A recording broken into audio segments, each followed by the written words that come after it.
그리스도의 소망 가운데 전해지는 복음이라는 제목을 가지고 바울의 전도여행 5번째 말씀을 나누고자 합니다.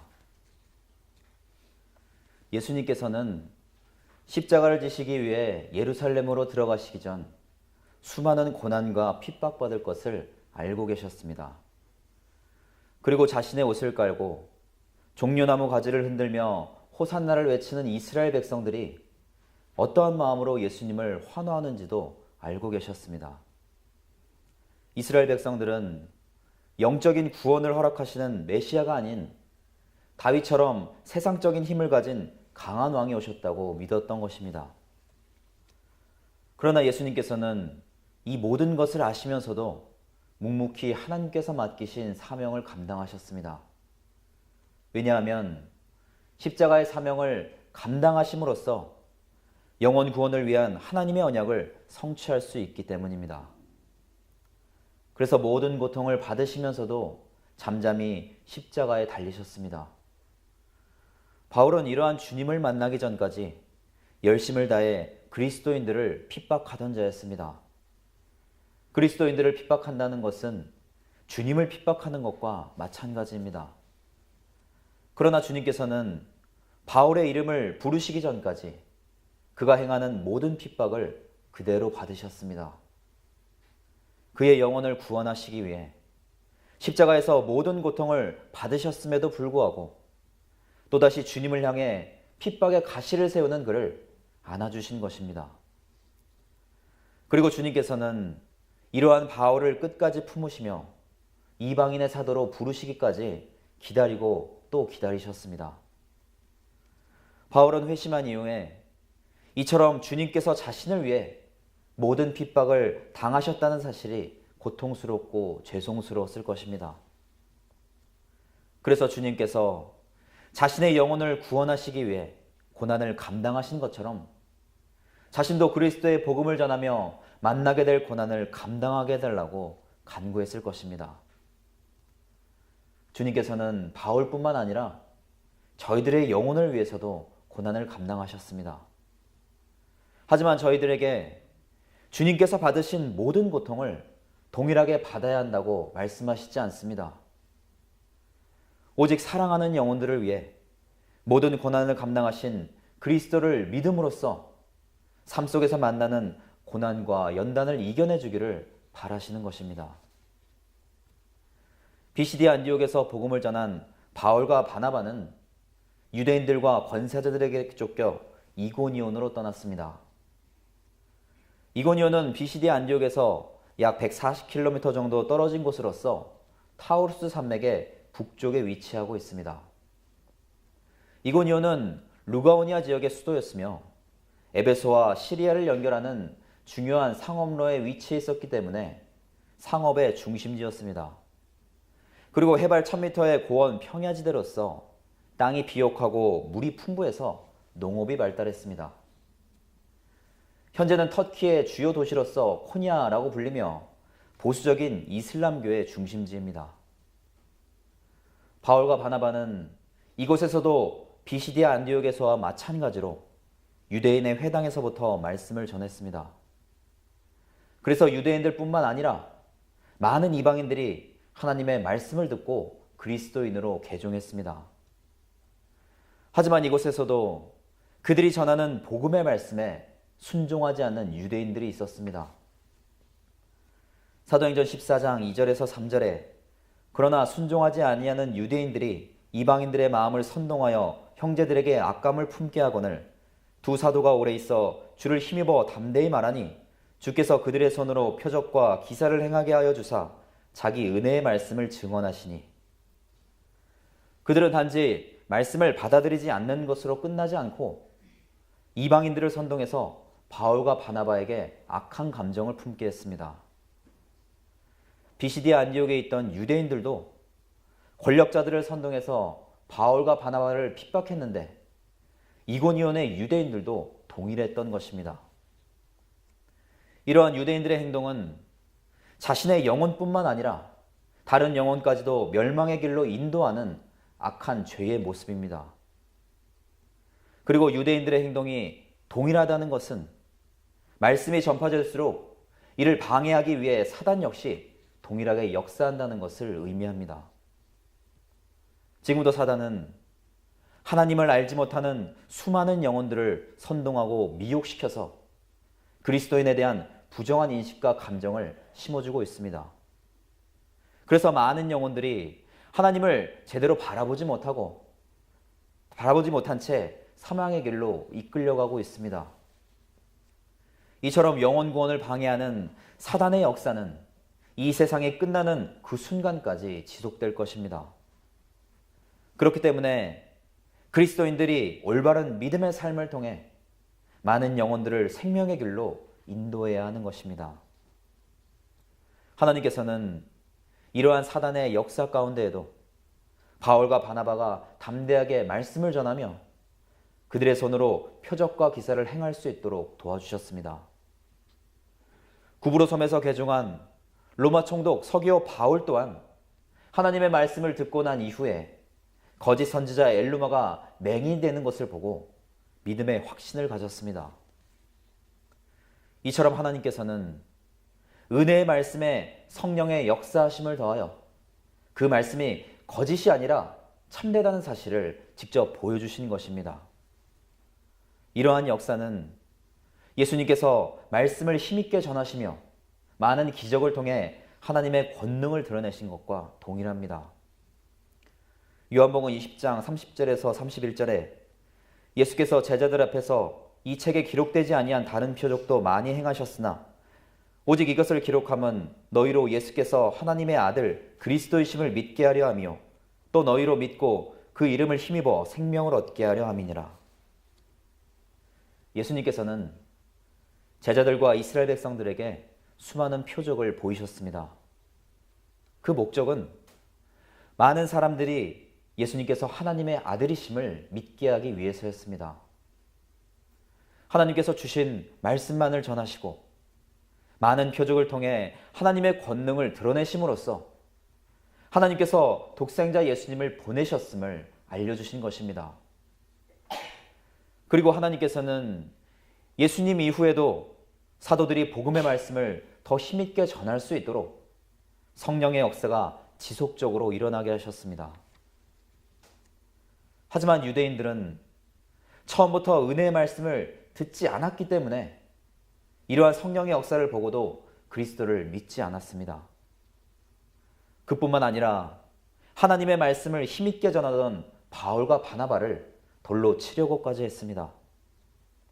그래서 그들은 다른 영혼들에게 복음을 전하기 위해 핍박하는 자들을 피해 루스드라와 더베로 떠났습니다. 루스드라와 더베는 본래 루가오니아 지역의 성읍이었습니다. 그러나 BC 25년 로마 제국에 의해 루가오니아의 대부분의 지역은 갈라디아 영토로 편입되었습니다. 그래서 복음이 전해진 루스드라와 더베에 갈라디아 교회가 세워진 것입니다. 바울과 바나바는 루스드라에서 복음을 전하던 중 나면서부터 걷지 못한 앉은뱅이를 일으키는 기적을 행했습니다.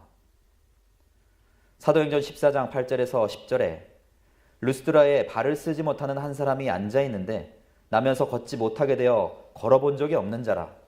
바울이 말하는 것을 듣거늘 바울이 주목하여 구원받을 만한 믿음이 그에게 있는 것을 보고 큰 소리로 이르되 내 발로 바로 일어서라 하니 그 사람이 일어나 걷는지라. 루스드라의 앉은뱅이는 바울이 전하는 말씀을 주의 깊게 들었습니다. 그리고 바울은 말씀에 관심을 보이는 그에게서 구원받을 만한 믿음이 있음을 보았습니다. 앉은뱅이는 그리스도께서 하나님의 아들이신 것과 그분을 통해서만 의로움을 얻을 수 있다는 말씀을 듣고 그대로 믿었던 것입니다. 성령님께서는 바울에게 그가 그리스도를 향한 확실한 믿음이 있음을 깨닫게 하셨습니다. 그래서 바울은 성령의 역사하심을 의심하지 않고 큰 소리로 담대하게 일어나 걸으라고 외쳤습니다. 이처럼 앉은뱅이가 일어서는 이적은 루스드라 성을 떠들썩하게 했고 사람들은 놀라며 신들이 사람의 형상으로 내려왔다고 이야기했습니다. 그리고 바나바는 제우스라 불렀고 바울은 헤르메스라고 불렀습니다. 당시 소아시아에는 헬레니즘 문화권에 있었기 때문에 루스드라 사람들은 바울과 바나바가 인간의 형상으로 온 신이라고 믿었던 것입니다. 로마 제국 이전에는 알렉산더 대왕이 지중해 세계를 제패해서 헬라 제국으로 다스렸습니다. 알렉산더는 자신의 제국 전체에 그리스 사상을 바탕으로 하나의 통일된 문화를 이루려고 했습니다. 그래서 헬레니즘 문화가 성장하게 된 것입니다. 그리고 헬레니즘 문화를 대표하는 그리스 신화에서는 신들이 인간들과 동일한 생활을 하면서 인간의 사고방식을 가지고 있다고 여겼습니다. 제우스는 그리스 신화의 주신으로서 우주 최고의 통치자이면서 신들과 인간의 지배자로 알려져 있습니다. 그리고 헬라의 스토아 철학가들은 소나기와 바람과 벼락 등이 제우스가 세상을 통치하는 권력을 상징적으로 보여주는 것이라고 믿었습니다. 그리스 신화에서 헤르메스는 제우스의 막내 아들이며 신들의 메시지를 전하는 전령입니다. 그래서 발에 날개가 달려있는 형상으로 표현되며 웅변이나 음악 경기에, 운동 경기의 수호신으로도 알려져 있습니다. 루스드라 사람들이 바울을 헤르메스라고 불렀던 이유는 바울이 신들의 말씀을 전하는 역할을 담당한다고 생각했기 때문입니다. 이처럼 사람들은 바울과 바나바를 하늘에서 내려온 신이라고 생각했고 그리스 신을 섬기던 제사장들은 그들 앞에서 제사까지 지내려고 했습니다. 그러자 그들의 행위를 보고 당황한 두 사도는 옷을 찢으며 사람들을 단호하게 만류했습니다. 사도행전 14장 15절에서 17절에 이르되 여러분이여 어찌하여 이러한 일을 하느냐 우리도 여러분과 같은 성정을 가진 사람이라 여러분에게 복음을 전하는 것은 이런 헛된 일을 버리고 천지와 바다와 그 가운데 만물을 지으시고 살아계신 하나님께로 돌아오게 함이라.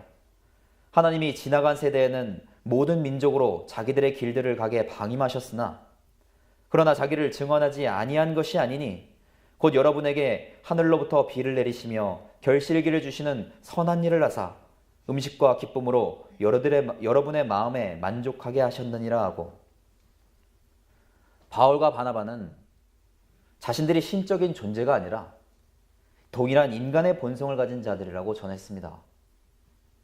그리고 이토록 복음을 전하는 것은 만물의 창조주신 하나님께로 돌아오게 하려는 것이라고 알렸습니다. 또한 하나님께서는 지금까지 만물을 통해 자신을 드러내셨으며 모든 민족에게 은혜를 주신 분이라는 사실을 가르쳤습니다. 하나님께서는 인간에게 그분의 존재를 드러내시지 않은 적이 없습니다. 왜냐하면 이 세상을 창조하신 그 자체로 만물의 주인이 하나님이심을 드러내셨기 때문입니다. 그리고 세상 만물은 하나님의 형상을 따라 지어진 인간이 살아갈 수 있도록 허락하신 큰 축복입니다. 그렇기 때문에 저희들은 세상에서 살아가는 자체만으로 이미 하나님께 큰 은혜와 사랑을 받은 것이나 마찬가지입니다. 또한 로마서 1장 19절에 창세로부터 그의 보이지 아니하는 것들 곧 그의 영원하신 능력과 신성이 그가 만드신 만물에 분명히 보여 알려졌나니 그러므로 그들이 핑계하지 못할 것이라고 말씀하는 것처럼 인간은 세상 만물이 질서 있게 움직이는 것으로 하나님의 능력을 알 수 있기 때문에 하나님을 모른다고 핑계하지 못하는 것입니다. 루스드라 사람들은 바울과 바나바를 통해 하나님의 말씀을 듣고 지금까지 자신들이 창조주 하나님으로부터 얼마나 큰 은혜를 받았는지 깨달았을 것입니다. 세상 만물을 허락하셨지만 그것을 보면서도 하나님의 존재를 깨닫지 못하는 부족한 자신들에게 복음의 말씀을 듣게 하셨기 때문입니다. 이렇게 루스드라에서 복음을 전하던 바울은 비시디아 안디옥과 이고니온에서부터 쫓아온 유대인들에게 돌을 맞고 죽음에 이를 뻔하기도 했습니다. 하지만 이토록 죽을 고비까지 넘긴 바울은 루스드라를 지나 더베까지 가서도 복음의 말씀을 전하는 것에만 집중했습니다. 이러한 바울과 바나바의 목숨을 건 헌신을 통해 루스드라와 더베는 갈라디아 교회로 세워질 수 있었습니다. 하나님께서는 갖은 고난을 받으면서도 오직 복음 전파만을 생각하는 바울의 성품을 귀하게 사용하셨습니다. 물론 그도 주님께서 처음 부르셨을 때 자신이 얼마나 고난을 받아야 할지 알려주셨기 때문에 인간적인 두려움도 있었을 것입니다. 하지만 그리스도께서 언제나 함께 하신다는 믿음을 놓지 않고 더욱 담대하게 복음을 전했습니다. 사도행전 14장 21절에서 22절에 복음을 그 성에서 전하여 많은 사람을 제자로 삼고 루스드라와 이고니온과 안디옥으로 돌아가서 제자들의 마음을 굳게 하여 이 믿음에 머물러 있으라 권하고 또 우리가 하나님의 나라에 들어가려면 많은 환난을 겪어야 할 것이라 하고, 바울은 복음을 전하는 곳에서 많은 사람들을 제자로 삼았고 그들에게 그리스도의 믿음 안에 머물러야 한다고 권면했습니다. 지금까지 바울과 바나바가 핍박받는 것을 지켜보던 제자들은 복음 전파의 사명을 감당하는 것이 두렵고 떨렸을 것입니다. 하지만 바울은 하나님의 나라에 들어가기 위해서는 환난을 겪어야겠지만 무조건 견뎌내라고 하는 것이 아닙니다. 오히려 고난 앞에 두려워하는 그들의 마음을 위로하고 붙들어 주었습니다. 믿음을 떠나지 말고 머물러 있으라고 권면하며 그리스도께서 고난과 환난을 뛰어넘을 수 있도록 도우신다는 소망을 갖게 한 것입니다. 이것이 바로 그리스도를 믿고 의롭다 하심을 받은 자녀들에게 허락하시는 은혜입니다. 로마서 5장 2절에서 4절에 또한 그로 말미암아 우리가 믿음으로 서 있는 이 은혜에 들어감을 얻었으며 하나님의 영광을 바라고 즐거워하느니라. 다만 이뿐 아니라 우리가 환난 중에도 즐거워하나니 이는 환난은 인내를, 인내는 연단을, 연단은 소망을 이루는 줄 알미로다. 하나님의 자녀인 저희들도 분명 세상 속에서 수없이 많은 환난과 연단의 시간들을 보냅니다. 물론 그 시간들을 보내는 것은 고통이고 아픔입니다. 그리고 어느 누구도 고난 자체를 기쁨으로 받는 사람은 없습니다. 그러나 믿음을 허락받은 성도는 환난은 인내를, 인내는 연단을, 연단은 하나님의 나라에 들어가는 소망을 이루는 것임을 아는 자들입니다. 그렇기 때문에 허락하신 믿음을 통해 그리스도를 향한 소망을 갖게 하심에 감사하며 고난의 시간들을 잠잠히 보낼 수 있는 것입니다. 바울과 바나바는 더베에서 복음을 전한 후에 자신들이 복음을 전했던 곳을 다시 방문하면서 돌아왔습니다. 더베에서는 바울의 고향인 길리게아 다수가 매우 가깝기 때문에 바울은 자신의 고향으로 갈 수도 있었습니다. 그뿐만 아니라 파송지인 시리아 안디옥 또한 멀지 않은 곳에 있기 때문에 더베에서 바로 돌아올 수도 있었습니다. 하지만 그들은 이처럼 무난한 여정을 두고 자신들이 왔던 길로 다시 되돌아갔습니다. 그것은 아마도 복음을 전하며 세웠던 교회들을 다시 한번 살피면서 믿음을 강건하게 하고 제자들을 위로하며 격려하기 위해서였을 것입니다. 바울과 바나바가 지나왔던 루스드라, 이고니온, 비시디아 안디옥은 그들이 유대인들로부터 많은 핍박을 받았던 곳입니다. 비시디아 안디옥에서는 유대인들과 권력자들로부터 쫓겨났고 이고니온에서는 유대인들에게 목숨의 위협을 받고 도망쳤습니다. 더군다나 루스드라에서는 쫓아온 유대인들로부터 돌을 맞고 죽음 직전까지 가기도 했습니다. 유대인들은 여전히 그곳에서 바울과 바나바를 핍박하기 위해 호시탐탐 기회를 노리고 있었을지도 모릅니다. 하지만 그들은 이 사실을 알면서도 오직 귀한 영혼들을 위해 고난의 길로 걸어갔습니다. 바울과 바나바는 처음 소아시아에 도착했던 버가에서 말씀을 전하고 아탈리아에서도 복음을 전한 후에 배를 타고 시리아 안디옥으로 돌아왔습니다. 아탈리아는 밤빌리아 해안에 있던 큰 항구 도시로서 지중해와 에게해가 만나는 곳에 위치한 해상무역의 요충지였습니다. 그래서 로마나 그리스로 향하는 무역선들이 많이 통과했는데 이러한 배들을 약탈하는 해적들이 자주 출몰하는 곳이기도 했습니다. 그래서 해적들은 탈취한 배의 선원들을 노예로 팔았는데 이러한 이유로 당시 아달리아에는 노예 시장이 크게 형성되어 있었습니다. 이곳은 현재 안탈리아라고 불리며 터키에서 유명한 휴양 도시로 알려져 있습니다. 바울과 바나바는 아달리아를 끝으로 1차 전도 여행을 마치고 배를 타고 처음 파송지였던 시리아 안디옥으로 돌아왔습니다. 그리고 약 2년간 전도 여행에서 있었던 하나님의 역사와 복음 전파의 결과를 안디옥 교회에 보고했습니다. 이로써 안디옥 교회는 이방 선교를 본격적으로 시작한 교회로 자리매김하게 되었습니다. 바울과 바나바는 그동안의 많은 고난과 어려움 속에서도 다시금 안디옥으로 돌아올 수 있도록 인도하신 하나님께 감사드렸을 것입니다. 그리고 무엇보다도 많은 이방인들이 복음을 받아들인 것을 기뻐하며 하나님께 감사했을 것입니다. 바울에게는 복음을 전했던 모든 지역이 소중하겠지만 그 중에서도 특히 고난과 핍박이 많았던 지역이 더 생각났을 것입니다. 그래서 믿음으로 세워진 교회들이 흔들리지 않고 잘 성장하기를, 그리고 더 많은 복음의 열매를 맺기를 간절히 기도했을 것입니다.